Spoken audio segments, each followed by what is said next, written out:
MS Bitta जी, जल्दी से एक टिप्पणी आपकी। ऑपरेशन सिंदूर कैसे अपने शब्दों में इसको आप डिफाइन करेंगे, बताएंगे, जिसके जरिए भारत की सेना ने घर में घुसकर मारा है आतंकियों को, पाकिस्तान के पाले पोसे दहशतगर्दों को। चित्रा जी, मैं सबसे पहले बख्शी साहब की कुछ बातों का जवाब देना चाहूंगा। उन्होंने बड़ी प्रैक्टिकल बात कही, आम पाकिस्तान अवाम की बात कही। जो हिंदुस्तान की फौज ने, हिंदुस्तान के प्रधानमंत्री ने आम अवाम का उन्होंने ध्यान रखा या नहीं रखा हिंदुस्तान का, पर पाकिस्तान के आम नागरिक का ध्यान रखा कि बेमौत मारे जाएंगे। बख्शी साहब ने कहा, क्या पाकिस्तान की जनता सड़कों पे आएगी आईएसआई के खिलाफ?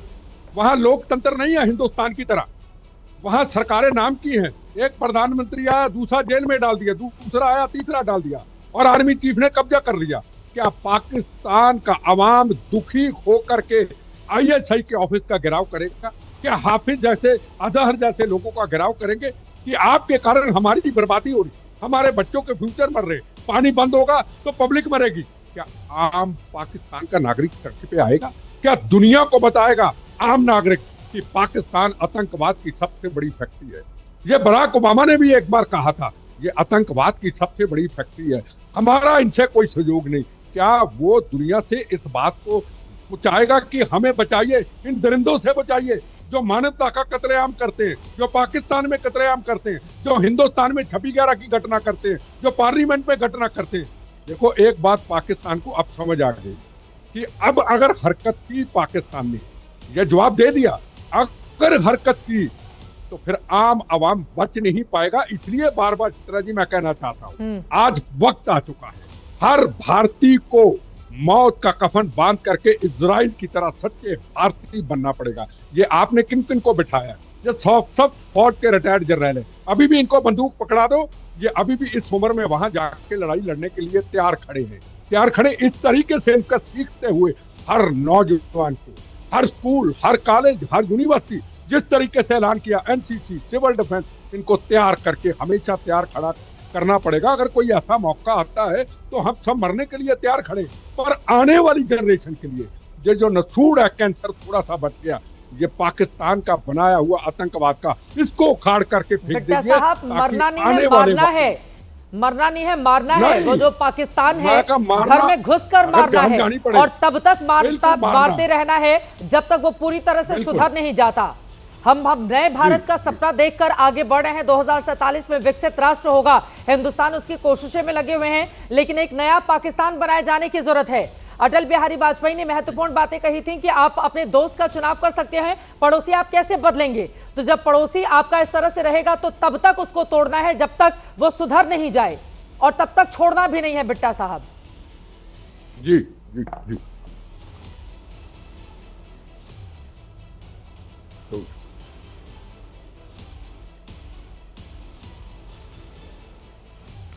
बिट्टा साहब, आपसे ये सवाल था, मैंने कहा कि मरना नहीं मारना है घर में घुसकर, ये सवाल आपसे ही था बिट्टा साहब।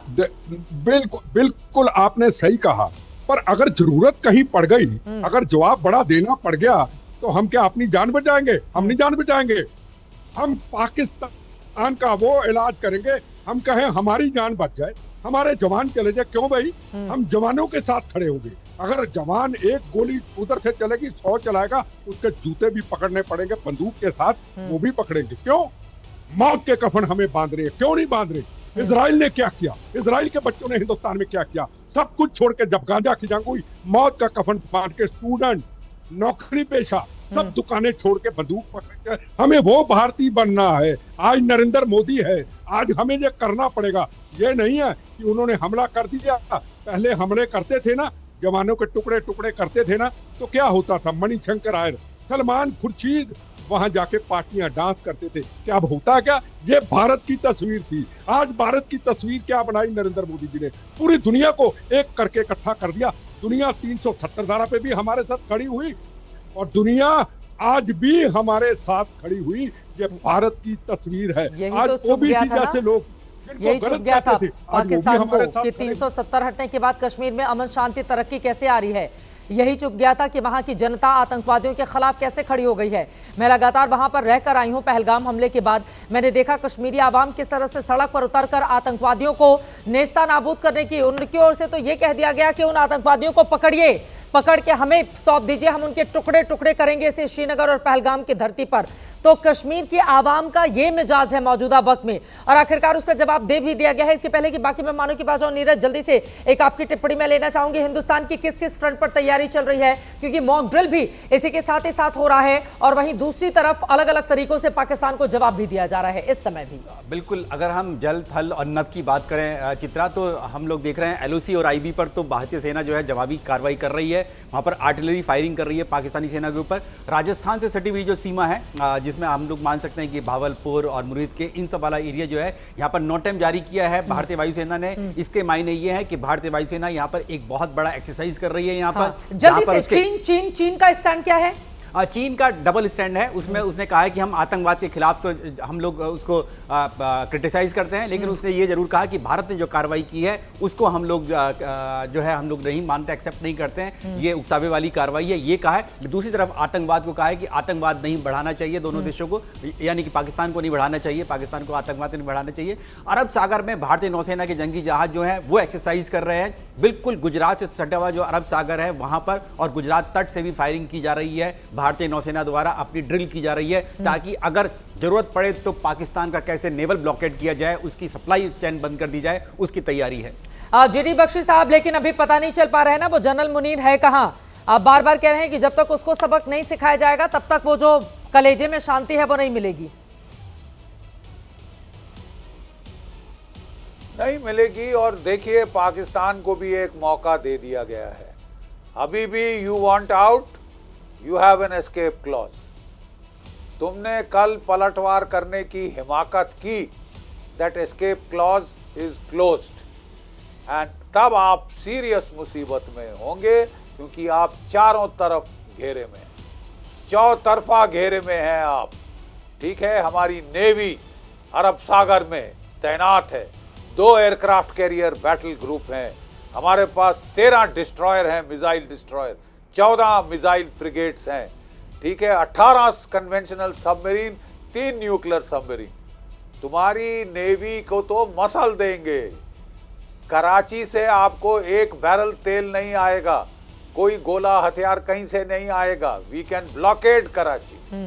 ठीक है, और फिर आपकी इकोनॉमिक तबाही पूर्ण हो जाएगी।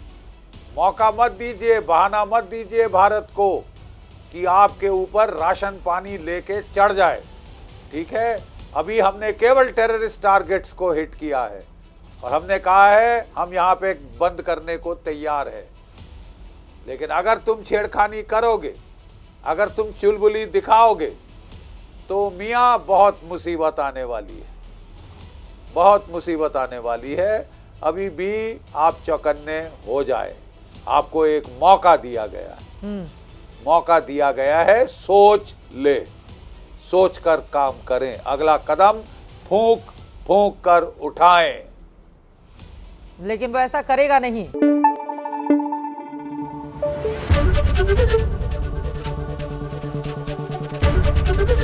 ABP न्यूज आपको रखे आगे।